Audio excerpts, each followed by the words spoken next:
جی آواز آ رہی ہے آپ لوگوں کو؟ ایک بار کنفرم کر دیجیے گا پلیز. آواز اور بورڈ ایک بار کنفرم کر دیجیے گا.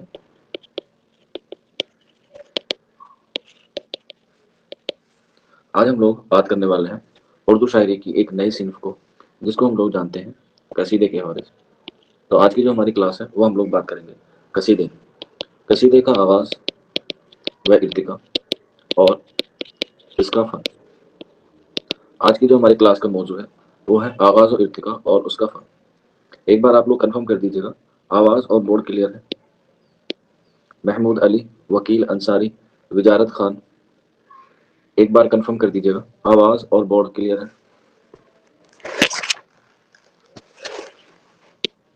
ٹھیک، اوکے. چلیے آج کی جو ہماری بات ہے وہ آج ہم لوگ بات کرنے والے ہیں قصیدے سے. ٹھیک ہے، پہلے بات کرتے ہیں قصیدہ کی تاریخ یا قصیدے کا آغاز. قصیدے کی جو تاریخ ہے یا قصیدے کا جو آغاز ہے وہ شروع ہوتا ہے عرب سے. اور عرب میں کہاں؟ عرب میں قبیلے سے. وہاں پر بہت سارے قبیلے ہوتے تھے اور انہی قبیلوں کے کیا ہوا کرتے تھے؟ سردار ہوا کرتے تھے. اور انہی سردار کی مدح میں جو ہے وہ اشعار کہے گئے، اور انہی اشعار کو ہم لوگ کیا کہتے ہیں؟ قصیدہ کہتے ہیں. ٹھیک ہے، یعنی کہ کسی چیز کا ارادہ کرنا. کیونکہ آپ کو پتا ہوگا قصیدہ جو ہے وہ عربی زبان کا لفظ ہے. قصیدہ جو ہے وہ عربی زبان کا لفظ ہے، جس کے یا جس لفظ سے نکلا ہے اس لفظ کا مطلب ہوتا ہے کہ کسی بات کو کہنا یا کسی بات کا ارادہ کرنا یا کسی بات کو کیا کرنا؟ گھڑنا. اس لیے ہم لوگ کہتے ہیں کہ یہ قصد سے نکلا ہے. قصد سے مراد ہوتا ہے کسی بات کا عہد کرنا یا کسی بات کا قصد کرنا. اور قصد کی جمع کیا ہوتی ہے؟ قصائد ہوتی ہے. یا قصیدے کی جو جمع ہوتی ہے وہ ہوتی ہے قصائد. اور اس کے جو معنی ہوتے ہیں وہ ہوتے ہیں مغز غلیظ کے. مغز غلیظ کے، مغز غلیظ کہہ لیں یا شتبر کہہ لیں. شا تا با اور را. شتبر کہہ لیں یا کہہ سکتے ہیں گاڑا ہوا. گاڑا ہوا یا گڑا ہوا. یعنی کسی بات کو ارادہ کرنے کے لیے کسی چیز کا ہم نے قصد کر لیا، اس کا سبتر کر لیا، یا اسے جو ہے وہ ہم نے کیا کر دیا؟ گاڑا کر دیا. یا کسی چیز کا ہم نے کیا کر لیا؟ ارادہ کرنا یا ارادہ کر لیا. تو یہ ساری چیزیں کس کے معنی سے نکلی ہیں؟ یہ ساری کی ساری نکلی ہیں لفظ قصد سے. ٹھیک، لفظ قصد سے یہ ساری چیزیں نکلی. اور اس کا مطلب ہوتا ہے کہ کسی انسان کے بارے میں جو ہے وہ کیا کرنا؟ اس کی تعریف بیان کرنا. ٹھیک، قصیدے میں جو ہے وہ تعریف بیان کی جاتی ہے، اور تعریف بھی کس کی جاتی ہے؟ زندے لوگوں کی. اسی لیے الطاف حسین حالی نے ایک قول ہے، ان کی تصنیف ہے جس کا نام ہے مقدمہ شعر و شاعری، جو کب لکھی گئی ہے؟ 1893 میں. اسی میں ہی کہا ہے زندوں کی تعریف کو قصیدہ اور مردوں کی تعریف کو مرثیہ کہتے ہیں، یا کہا ہے. زندوں کی تعریف کو قصیدہ اور مردوں کی تعریف کو مرثیہ کہا ہے. کس نے کہا ہے؟ الطاف حسین حالی نے کہا ہے. کیا ہے؟ الطاف حسین حالی نے ان کو کیا کہا ہے؟ زندوں کی تعریف کو قصیدہ اور مردوں کی تعریف کو کیا کہا ہے؟ مرثیہ کہا ہے. اب اس مرثیہ کہنے کو جو ہے وہ اس کی جو ہے قصیدے کے جو ہے وہ الگ الگ موضوع ہوتے ہیں. ٹھیک ہے، قصیدے کے جو ہے وہ الگ الگ موضوع ہوتے ہیں. تو کوئی بچہ بتا سکتا ہے موضوع کے اعتبار سے، موضوع کے اعتبار سے قصیدے کی کتنی اقسام ہیں؟ موضوع کے اعتبار سے قصیدے کی کتنی اقسام ہیں؟ محمود علی کہہ رہے ہیں 3. ٹھیک ہے، اور بتائیے موضوع کے لحاظ سے قصیدے کی کتنی اقسام ہیں یا کتنی قسمیں ہیں؟ شمع ناز بتا رہی ہیں 2. اوکے ٹھیک ہے، باقی لوگ بتائیے موضوع کے اعتبار سے قصیدے کی اقسام کتنی ہیں. تو یاد رکھنا موضوع کے لحاظ سے قصیدے کی جو اقسام ہیں وہ ہیں 4. ٹھیک، کتنی ہے؟ 4. کون کون سی؟ پہلی آتی ہے ہمارے پاس مداحیہ، دوسری آتی ہے ہمارے پاس ہجیہ، اور تیسری آتی ہے ہمارے پہ وعیزیہ، اور چوتھی آتی ہے ہمارے پاس بیانیہ. یہ موضوع کے لحاظ سے قصیدے کی کیا ہے؟ موضوع کے لحاظ سے قصیدے کی اقسام ہے. ٹھیک ہے، مداحیہ جس میں تعریف بیان کی جائے، جس میں تعریف بیان کی جائے اس قصیدے کو ہم لوگ کیا کہتے ہیں؟ مداحیہ قصیدہ کہتے ہیں. ہجیہ قصیدہ جس میں کسی کی برائی کی جائے، جس میں کسی کی برائی کی جائے. وعیزیہ جس میں کسی کو نصیحت کی جائے، وعیزیہ جس میں کسی کو نصیحت کی جائے. اور بیانیہ جس میں کوئی حالات یا کوئی کیفیت بیان کی جائے. ٹھیک، حالات یا کیفیت جو ہے وہ بیان کی جائے، اسے ہم لوگ کہتے ہیں کیا؟ یہ موضوع کے لحاظ سے کیا ہے؟ ہمارے 4 اقسام ہیں، کس کی؟ قصیدے کی، ٹھیک، قصیدے کی۔ اس کے بعد اگر ہم بات کریں اس کی تعریف کی یا اس کی ڈیفینیشن کی کہ قصیدے کو ہم لوگ کس نام سے یا کس تحریک سے جانتے ہیں، ٹھیک ہے، تو قصیدہ اس نظم کو کہتے ہیں، قصیدہ اس نظم کو کہتے ہیں، اس نظم کو کہتے ہیں جس میں یا جس کے پہلے شعر کے دونوں، اس نظم کو کہتے ہیں جس کے پہلے شعر کے دونوں مصرے اور باقیہ یعنی کہ باقی کے، اور بقیہ اشعار کے دوسرے مصرے ہم قافیہ و ہم ردیف ہو۔ اس نظم کو کہتے ہیں جس کے پہلے شعر کے دونوں مصرے اور بقیہ اشعار کے دوسرے مصرے ہم قافیہ اور ہم ردیف ہو۔ یہ کیا ہوتی ہے؟ اس میں جو ہے وہ چیزیں بیان کی جاتی ہیں ہم قافیہ اور ہم ردیف کے ساتھ۔ اسی لیے ماہرین نے جو قصیدہ ہے یا قصیدے کو حیت کے اعتبار سے کس سے ملتا جلتا کہا ہے، یا کس سے مناسبت رکھنے والی صنف کہا ہے حیت کے اعتبار سے، کیونکہ یہ ہم ردیف اور ہم قافیہ حیت میں ہی آتے ہیں۔ کوئی بچہ بتا سکتا ہے؟ ضروری نہیں کہ وہ آپ کو حیت ہی دے، وہ آپ کو ساعت دے سکتا ہے کہ قصیدے کو ساعت کے اعتبار سے کس کی طرح بتایا گیا ہے، صورت کے لحاظ سے کس کی طرح بتایا گیا ہے، اس کے علاوہ شکل کے اعتبار سے کس کو بتایا گیا ہے، اس کے علاوہ بناوٹ کے لحاظ سے کس کی طرح بتایا گیا ہے۔ تو حیت بھی نہ آئے، ساعت آ جائے، صورت آ جائے، شکل آ جائے، بناوٹ آ جائے، ہاں، تو ان سب کا آنسر ایک ہی ہوگا اور وہ ہوگا آپ کا غزل، ٹھیک ہے، کیونکہ قصیدے کو حیت کے، صورت کے، شکل کے، بناوٹ کے اعتبار سے غزل سے ملتا جلتا بتایا ہے۔ بس غزل کا موضوع کیا تھا؟ عشق و محبت تھا، غزل کا عشق و محبت، لیکن یہاں قصیدے کے جو موضوع ہیں وہ الگ الگ ہیں، جو میں نے آپ کو جو ہے وہ لکھوا دی، ٹھیک ہے۔ اور اسی لحاظ سے جو ہے وہ قصیدے میں کیا ہوتا ہے؟ کسی کی چاپلوسی کی جاتی ہے۔ قصیدے کا جو بنیادی مقصد ہوتا ہے وہ ہوتا ہے چاپلوسی کرنا یا کسی سے کسی طرح کا کوئی انعام و اکرام لینا۔ اسی لیے قصیدے کو ہم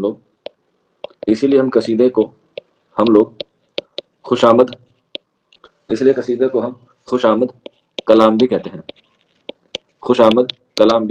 ہیں، کیونکہ اس میں جو ہے وہ کسی کو خوش کرنے کے لیے جو ہے وہ کیا ہوتا ہے؟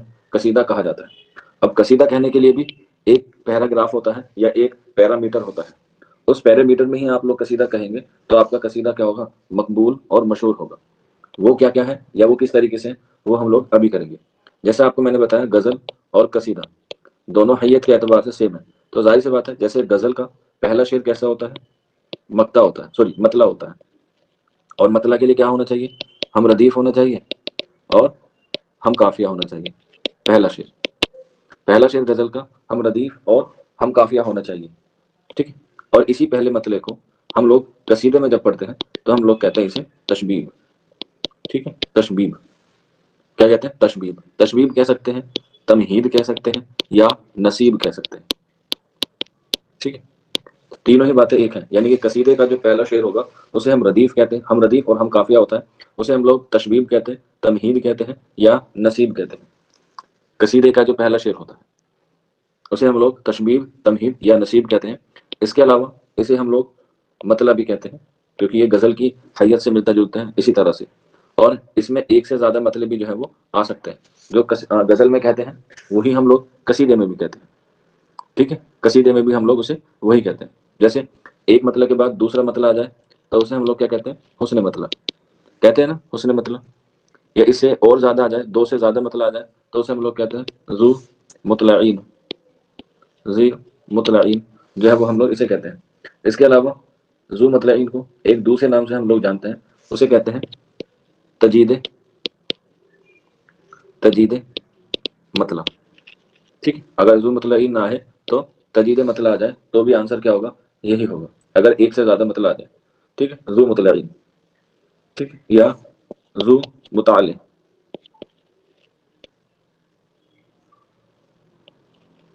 ٹھیک، یہ بھی اسی کے نام ہے. تو یہ ایک سے زیادہ مطلب آ جاتا ہے تو ان سب کے لیے ان سب الفاظوں کا جو ہے وہ ہم لوگ استعمال کرتے ہیں. تشبیہ کو ہم لوگ پہلے آتا ہے قصیدے میں، جسے ہم لوگوں نے کیا کہا تھا، نصیب بھی کہا تھا. ہاں مطلع ثانی ہم لوگ غزل میں کہتے ہیں، یہاں ہم لوگ قصیدے کی بات کریں. مطلع ثانی بھی جو ہے وہ ہم لوگ کہہ سکتے ہیں.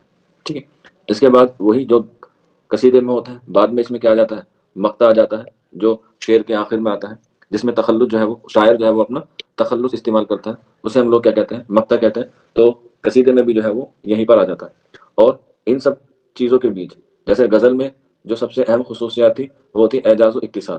ٹھیک اسی طرح سے اسٹار بنا کے لکھ لینا. قصیدے میں ظاہر سی بات ہے جب آپ لوگ کسی کی تعریف کریں گے تو الفاظ کا انتخاب جو ہے وہ بہت اچھی طریقے سے کریں گے. اسی لیے کہا جاتا ہے کہ قصیدے کا جو بنیادی چیز ہوتی ہے اور وہ ہوتی ہے شوکت الفاظ اور بلند تخیل. یعنی کہ الفاظ بھی اچھے ہوں اور اس کا سوچنے کا معیار جو ہے وہ کیا ہو، وہ بھی اچھا ہو، وہ بھی کیا ہو، اچھا ہو. تو بلند تخیل اور شوکت الفاظ ہونا جو ہے وہ ضروری ہے. اب یہ بھی کس میں کی جاتی ہے، شوکت الفاظ اور بلند تخیل، اس کے کہنے کی بھی لمیٹیشن ہے. اس کو جو کہنے کے لیے ہمیں کم سے کم 21 اشعار کی ضرورت ہوتی ہے. کم سے کم ہمارے پاس 21 اشعار ہوں تب ہم لوگ شوکت الفاظ اور بلند تخیل کو کیا کر سکتے ہیں، پیش کر سکتے ہیں. کم سے کم 21. اور زیادہ سے زیادہ کوئی لمٹ تو نہیں ہے، لیکن پھر بھی ماہرین نے 200 اشعار کو جو ہے وہ اچھا مانا ہے کہ 200 اشعار کا قصیدہ بہت اچھا ہوتا ہے. شوکت الفاظ اور بلند تخیل کو بیان کرنے کے لیے 21 اشعار کا ہونا ضروری ہے. زیادہ کی کوئی کیا ہے، لمیٹیشن نہیں ہے. زیادہ جو ہے وہ کتنے بھی ہو سکتے ہیں. ٹھیک ہے، کتنے بھی ہو سکتے ہیں. اور میں نے یہ آپ کو اس کی حیت بتائی ہے کہ حیت کے اعتبار سے یہ غزل سے کیا رکھتا ہے، ملتا جلتا ہے. اگر ہم بات کریں قصیدے کی حیت کے اعتبار سے کتنی قسمیں ہیں یا کتنی اقسام ہیں، قصیدے کے حیت کے اعتبار سے کتنی اقسام ہیں، قصیدے کی حیت کے اعتبار سے یا حیت کے لحاظ سے کتنی قسمیں ہیں یا کتنی اقسام ہیں، حیت کے اعتبار سے بتانا ہے.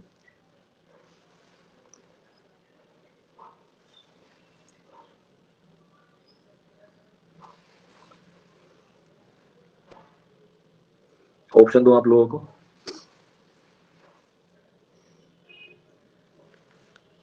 چلیے آپشن لے لیجیے گا، 2 3 4 اور 5. یہ آ گیا 2 3 4 اور 5. بالکل شوقین اور زویا نے صحیح بتایا ہے. آنسر ہو جائے گا 2. دو کون کون سے ہیں آپ سبھی کو پہلے ہی پتا ہے، بس میں آپ کو کیا بتا رہا ہوں، ریوائز کرا رہا ہوں. اور وہ ہے، ایک ہے خطابیہ اور دوسرا ہے تمہیدیہ. خطابیہ اور تمہیدیہ یہ کیا ہے، یہ حیت کے اعتبار سے اور موضوع کے اعتبار سے کتنے ہیں، 4 ہیں. اگر ہم بات کریں خطابیہ کی تو خطابیہ قصیدہ کون سا ہوتا ہے، تو لکھ لیجیے گا، جس میں شاعر تمہید باندھے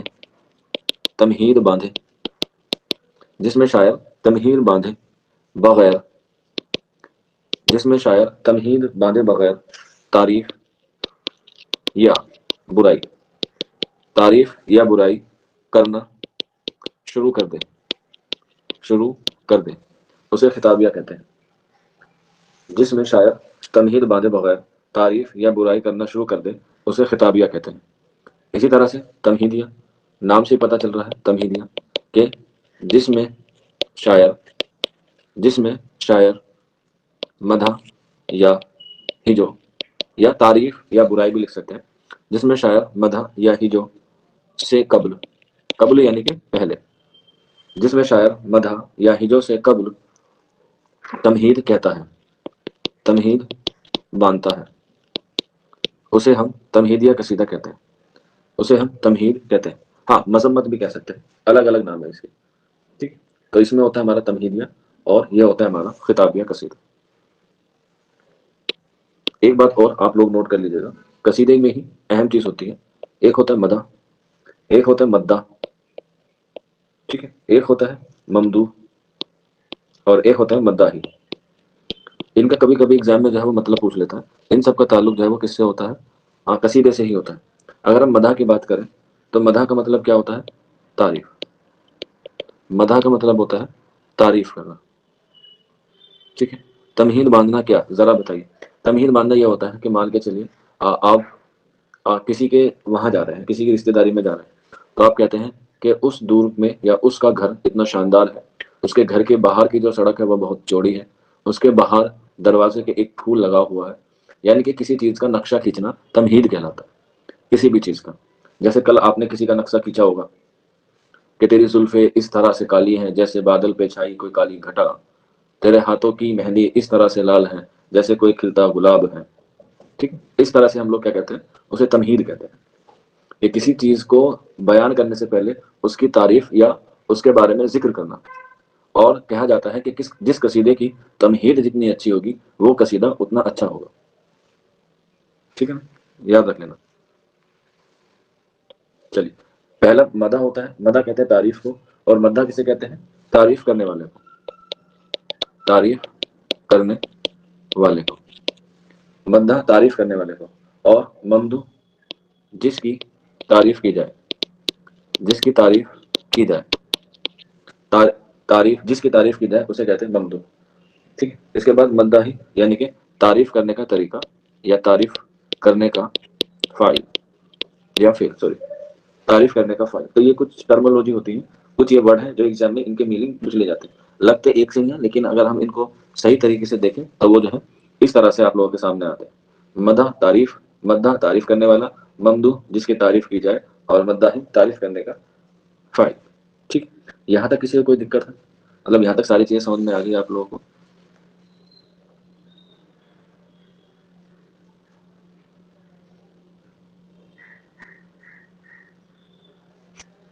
آگے چلیں بیٹا.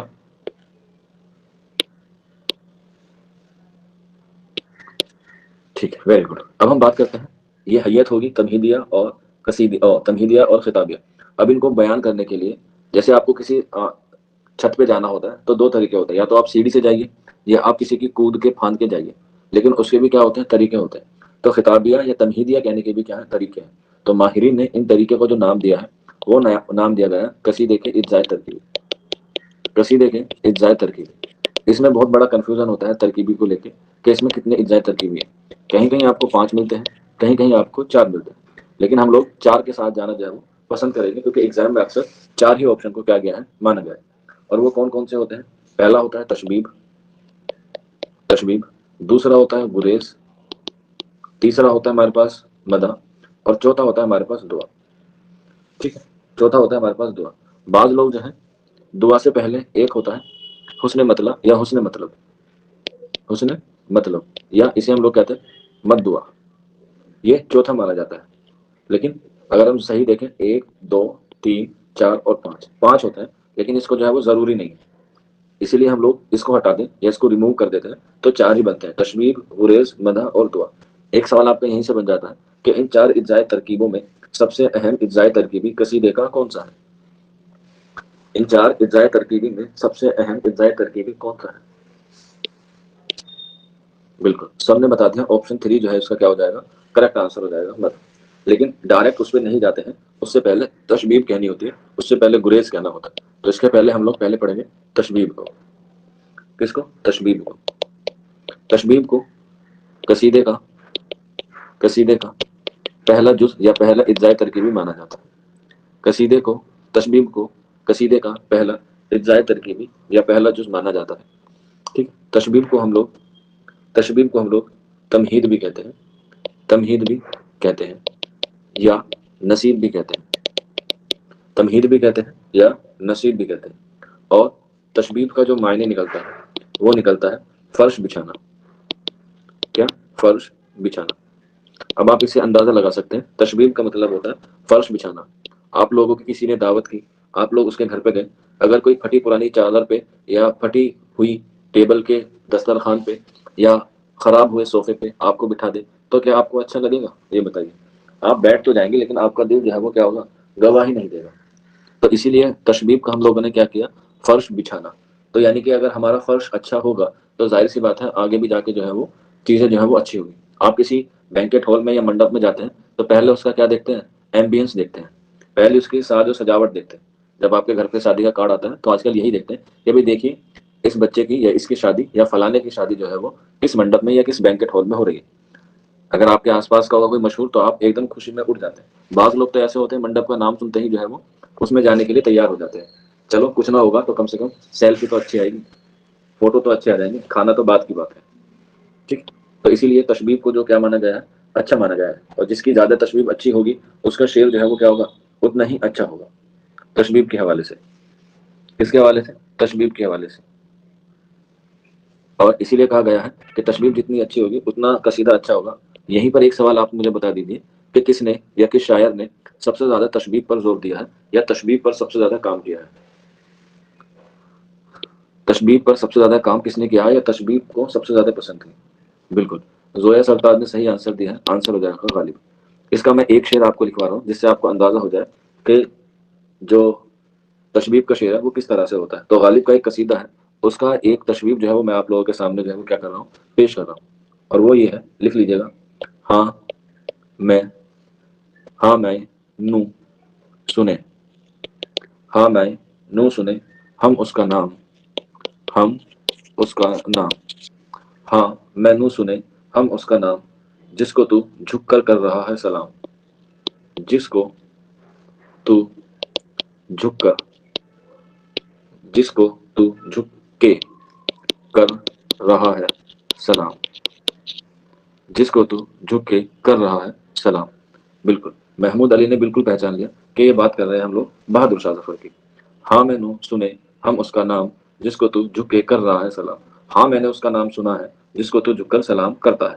تو اس میں نام نہیں لیا گیا ہے بلکہ اس کی تعریف کی گئی ہے کہ وہ اتنی عظمت والا ہے, اتنی عزت والا ہے کہ لوگ اسے کیا کرتے ہیں, جھک کے سلام کرتے ہیں. کیا کرتے ہیں, جھک کے سلام کرتے ہیں. تو یہ کیا ہو گئی, یہ ہو گیا ہمارا تشبیب کا شعر.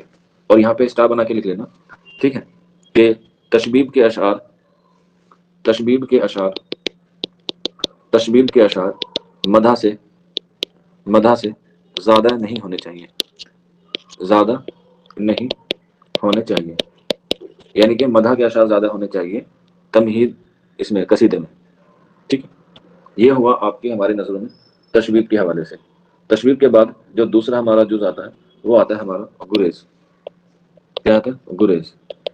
گریز کے معنی کیا ہوتے ہیں, گریز کے معنی ہوتے ہیں بھاگنا کے. گریز کے معنی ہوتے ہیں بھاگنا کے. بھاگنا کیسے ہوتا ہے, تشبیب سے ہمیں کہاں بھاگنا ہوتا ہے, سیدھا مدح پہ. تو بیچ میں جو چیز آتی ہے وہ آتی ہے ہماری گریز. ٹھیک ہے, اسی لیے گریز کو ہم لوگ کیا کہتے ہیں, تشبیب اور مدح کو جوڑنے والی کڑی کہتے ہیں. کڑی کہہ سکتے ہیں یا پل کہہ سکتے ہیں.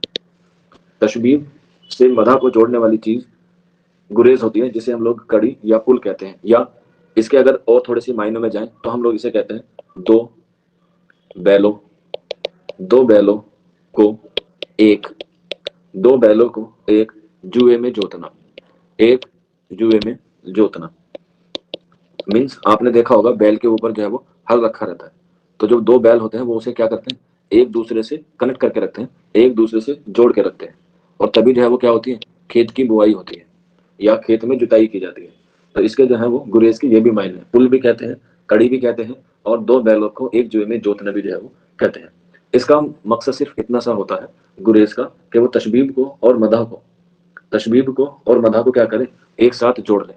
لیکن شاعر کے پاس یہ قابل ہنر ہوتا ہے کہ وہ تشبیب کب ختم کر دے اور کب گریز پہ آ جائے وہ بات پتہ نہیں چلتی. اس لیے کہا جاتا ہے گریز میں بات سے بات پیدا کرنے کا ہنر ہوتا ہے, بات سے بات کہنے کا ہنر ہوتا ہے یا بتانے کا ہنر ہوتا ہے.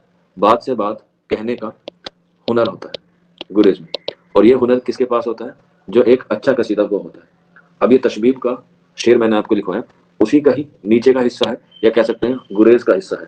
تو نہیں جانتا مجھ سے سن, تو نہیں جانتا, تو نہیں جانتا تو مجھ سے سن, تو نہیں جانتا تو مجھ سے سن, نام شہنشاہ بلند مقام, نام شہنشاہ, نام شہنشاہ بلند مقام. تو نہیں جانتا تو مجھ سے سن, نام شہنشاہ بلند مقام. قبلۂ جان و دل بہادر شاہ, قبلۂ جان و دل, قبلۂ جان و دل بہادر شاہ. تو نہیں جانتا تو مجھ سے سن, نام شہنشاہ بلند مقام. قبلۂ جان و دل بہادر شاہ, مظہر ذوالجلال و اکرام. مظہر ذوالجلال ذوالجلال و اکرام والا اکرام سوری. تو یہ کس کی بات کی گئی ہے؟ یہاں پر کی گئی ہے بہادر شاہ ظفر کی، جو آپ لوگوں کو تشبیب سن کے کیا آ گیا تھا، سمجھ میں آ گیا تھا. تو یہ کیا ہے؟ گریز ہے. یہاں پر بھی جو ہے وہ نام کلیریفائی نہیں کیا گیا، لیکن یہاں پہ آپ بہادر شاہ کو ہی سمجھ کے کیا کر سکتے ہیں، اندازہ لگا سکتے ہیں. تو نہیں جانتا تو مجھ سے سن، نام شہنشاہ بلند مقام، قبلہ جان و دل بہادر شاہ، مظہر ذوالجلال والا اکرام. تو یہ کیا ہوتا ہے ہمارا؟ یہ ہماری دوسری اجزائے ترکیبی ہوتی ہے، جس کا نام ہم لوگ کیا کہتے ہیں؟ گریز کہتے ہیں. اور یہ تشبیب کو مدح سے کیا کرتا ہے؟ کنیکٹ کرتا ہے یا جوڑتا ہے. ٹھیک. اور اس کے بعد کیا آ جاتا ہے ہمارا؟ آپ سبھی کو پتا ہے، اس میں مجھے بتانے کی بھی ضرورت نہیں ہے، وہ آ جاتا ہے ہمارا مدح. ٹھیک. اور یہ قصیدے کا سب سے اہم اجزائے ہوتا ہے. اور مدح میں کیا کی جاتی ہے؟ ممدوح کی جاتی ہے. ممدوح یعنی کہ تعریف کی جاتی ہے. جس کی تعریف کی جاتی ہے اس کا کیا کیا جاتا ہے؟ بیان کیا جاتا ہے. اور قصیدے کا یہ تیسرا اجزائے ترکیبی ہوتا ہے. یہ بھی لکھ لیجیے گا، کب ہوتا ہے؟ تیسرا. کبھی کبھی اس کی زمانی ترتیب بھی پوچھ لیتا ہے. تو زمانی ترتیب وہی ہے، پہلے آپ کا تشبیب آئے گا، پھر گریز آئے گا، پھر مدح آئے گا، اور پھر دعا آئے گا. ٹھیک. یہ والی بات. اب مدح کو ہم لوگ کیسے پہچانیں گے؟ وہ آپ کو جو ہے وہ خود ہی پتہ چل جائے گا. سب سے ایزی ہوتا ہے تعریف کرنا. بتائیے، مشکل ہے کوئی تعریف کرنا؟ بہت ایزی ہے. دنیا میں سب سے کام ہے، جو آسان کام ہے وہ ہے تعریف کرنا. کسی کو بھی کہہ دو جسٹ لکنگ لائک اے واو، وہ ایک دم سے کیا ہو جائے گا؟ خوش ہو جائے گا. یا پھر آپ دوسری نظریے سے دیکھ کے کہہ دو آج تو بالکل ایک دم ہینڈسم لگ رہے ہو، بھلے ہی وہ لگ رہا ہو ہیڈ فون، نہیں تو سنی دیول صاحب اسے آ کے اکھاڑ لیں گے. تو تعریف کرنا ہے وہ کوئی بڑا کام نہیں ہے. بس وہاں پر آپ کو یہ دیکھنا ہے کہ آپ کس کی تعریف کر رہے ہیں. اور اسی لیے تعریف کرنے کے لیے آپ کے پاس اچھے الفاظ ہونے چاہیے، اور ایک خیال جو ہے وہ بلند ہونا چاہیے. اسی میں آپ لوگ کیا کہتے ہیں؟ مدح کہتے ہیں. اور مدح ہم لوگ کس طریقے سے کر سکتے ہیں؟ اس طریقے سے کر سکتے ہیں. ایک آپ لوگ جو ہے وہ لکھ لیجیے گا: سہ سوار طریقہ انصاف. سہ سوار طریقہ سہ سوار طریقہ انصاف. سہ سوار طریقہ انصاف. نو بہار حدیقہ اسلام. نو بہار حدیقہ نو بہار حدیقہ اسلام. شہ سوار طریقہ انصاف، نو بہار حدیقہ اسلام. جس کا ہر فعل صورت اعجاز. جس کا ہر فعل صورت اعجاز. جس کا ہر فعل صورت اعجاز. جس کا ہر قول معنی الہام. جس کا ہر قول معنی الہام. ٹھیک. یہ کیا ہے؟ مدح ہے. یہ تعریف کی گئی ہے. ہم لوگ پہلے جان چکے ہیں کہ یہ غالب کا قصیدہ ہے، اور کس کی مدح میں ہے؟ تو بہادر شاہ ظفر کی. شہسوار طریقہ انصاف، نو بہار حدیقہ اسلام. جس کا ہر فعل صورت اعجاز. جس کا ہر قول معنی الہام. ٹھیک ہے. تو یہ ہوتا ہے ہمارا مدح کا اشعار یا مدح کا شعر. ٹھیک ہے. اس کے بعد آتا ہے نیکسٹ اور لاسٹ، دعا. ٹھیک ہے. مد دعا نہیں پڑھ رہے ہیں کیونکہ اس کی ضرورت نہیں ہوتی ہے. ٹھیک ہے. دعا میں کیا ہوتا ہے؟ دعا میں آخر میں یہ اختتام ہوتا ہے، یا یہ آخری اجزائے ہوتا ہے قصیدے کا آخری اجزائے ہوتا ہے، یا کہہ سکتے ہیں کہ یہ اختتام ہوتا ہے یہاں پہ قصیدے کا. اب قصیدے میں اختتام کرنے کے لیے ضروری ہوتی ہے دعا، کیونکہ یہی کیا ہوتا ہے، جو قصیدہ گو ہوتا ہے اس کی غرض یہی ہوتی ہے کہ میں دعا کروں گا تو امید ہے مجھے کچھ نہ کچھ کیا ملے گا؟ انعام ملے گا. اگر اس سے پہلے میں ہم بات کریں مدعا میں، تو مدعا میں وہ اپنے آپ کے لیے کیا کرتا ہے؟ اپنی ضرورت کا اس میں جو ہے وہ بیان کرتا ہے کہ مجھے جو ہے وہ اس چیز کی ضرورت ہے. ٹھیک ہے. مجھے اس چیز کی ضرورت ہے یا مجھے اس چیز کی غرض ہے. تو وہ ڈائریکٹ نہیں بتاتا، بلکہ انڈائریکٹ وے میں اس کی ذکر کرتا ہے. لیکن دعا میں وہ سامنے سے اپنے ممدوح کی کیا کرتا ہے؟ اپنے ممدوح کے لیے دعا کرتا ہے. جیسے اسی قصیدے کا ایک اور شعر ہے، وہ یہ ہے عزل سے روانی آغاز. ہے عزل سے روانی آغاز. ہے عزل سے روانی آغاز. ہو ابد تک رسائی انجام.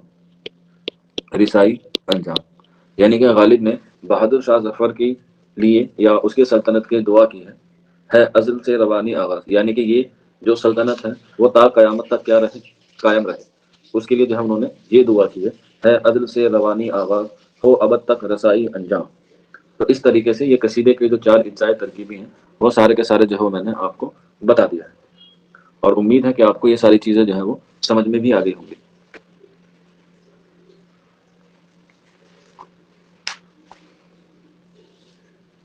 ٹھیک ہے, یہاں تک کسی کو کوئی دقت ہے؟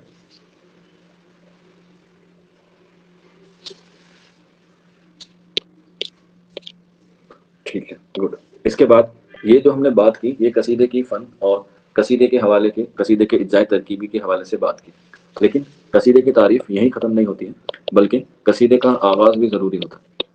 اور میں نے شروع میں بتایا تھا کہ قصیدے کا آغاز کہاں ہوا ہے؟ عرب میں. اور عرب سے کہاں پہنچا ہے؟ فارسی میں. اور فارسی سے کہاں آیا ہے؟ اردو میں. ٹھیک, یہ اس کا ایک زمانی ترتیب ہے. قصیدے کا آغاز عرب میں ہوا, عرب سے فارسی میں آیا اور فارسی سے اردو میں آیا. اور اردو میں بھی جب یہ لکھا گیا تو کہاں لکھا گیا؟ شمال میں لکھا گیا یا دکن میں لکھا گیا؟ یہ بھی اہم سوال بنتا ہے. اردو کی پیدائش شمال میں بھی بتائی جاتی ہے اور دکن میں بھی بتائی جاتی ہے, لیکن اگر ہم لوگ بات کریں اس کی قصیدے کی پیدائش کی یا قصیدے کو فروغ جو ملا وہ ملا دکن میں. ٹھیک ہے, کب ملا؟ تقریباً 16ویں صدی کے آس پاس اس کو جو ہے وہ فروغ ملنا شروع ہوا. اور 16ویں صدی میں ہی ایک سلطنت قائم ہوئی دکن میں جسے ہم لوگ کہتے ہیں قطب شاہی. کیا کہتے ہیں؟ قطب شاہی. اور اسی کا ایک بادشاہ ہوا ہے جو 5ویں نمبر کا بادشاہ ہوا ہے. ٹھیک ہے, یا 5واں بادشاہ ہوا ہے جس کا نام تھا محمد قلی قطب شاہ. محمد قلی قطب شاہ. اور اس کو ہی اردو ادب میں اردو کا قصیدہ نگار مانا جاتا ہے یا اردو کا پہلا قصیدہ نگار مانا جاتا ہے. اردو کا پہلا قصیدہ نگار محمد قلی قطب شاہ کو مانا جاتا ہے. اور یہ کون سا بادشاہ تھا؟ 5ویں نمبر کا. کوئی بتا سکتا ہے آپ میں سے کہ محمد قلی قطب شاہ مغلیہ سلطنت کے کس بادشاہ کے ہم عصر تھا؟ مغلیہ سلطنت کے کس اکبر دو ہوئے ہیں, اکبر سیکنڈ یا اکبر فرسٹ؟ اکبر بھی تو دو ہوئے ہیں, بتائیے. اکبر دویتیہ یا اکبر فرسٹ؟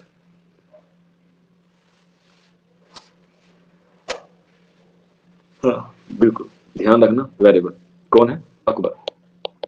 اکبر فرسٹ جس کا جنم ہوا تھا 1542 کے آس پاس, اور محمد قلی قطب شاہ کا 1566 کے آس پاس ہے. تو آپ دیکھ لیجیے یہ دونوں کیا ہیں؟ ایک دوسرے کے کیا ہیں؟ ہم عصر ہیں. اکبر جو ہے وہ امی تھا. امی کہتے ہیں کہ اکبر جو ہے وہ پڑھا لکھا نہیں تھا. اور جو محمد قلی قطب شاہ ہے اس کو ہم نے اردو کا پہلا صاحب دیوان شاعر بھی مانا ہے. تو دو ہستی ہیں, ایک ہی وقت کی ہیں, لیکن الگ الگ وہاں پر جو ہے وہ مقبول ہے. ٹھیک, تو یہ ساری چیزیں ہو گئی. کل جب ہم لوگ آپ کی کلاس میں ملیں گے تو اس کے بعد ہم لوگ قصیدے کا آغاز و ارتقا کو پڑھیں گے کل کی کلاس میں. آج کی کلاس اتنی ہی ہے. کسی کا کوئی ڈاؤٹ ہو, کوئی کوئری ہو تو پوچھ سکتا ہے.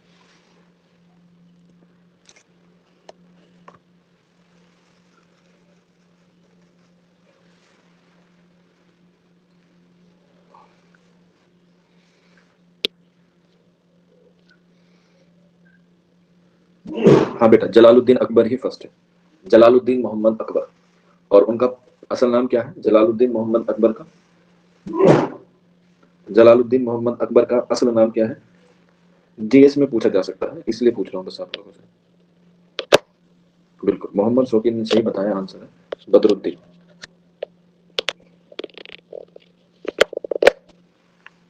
آج کی کلاس اتنی ہی, کل آپ لوگوں سے ملاقات کرتے ہیں.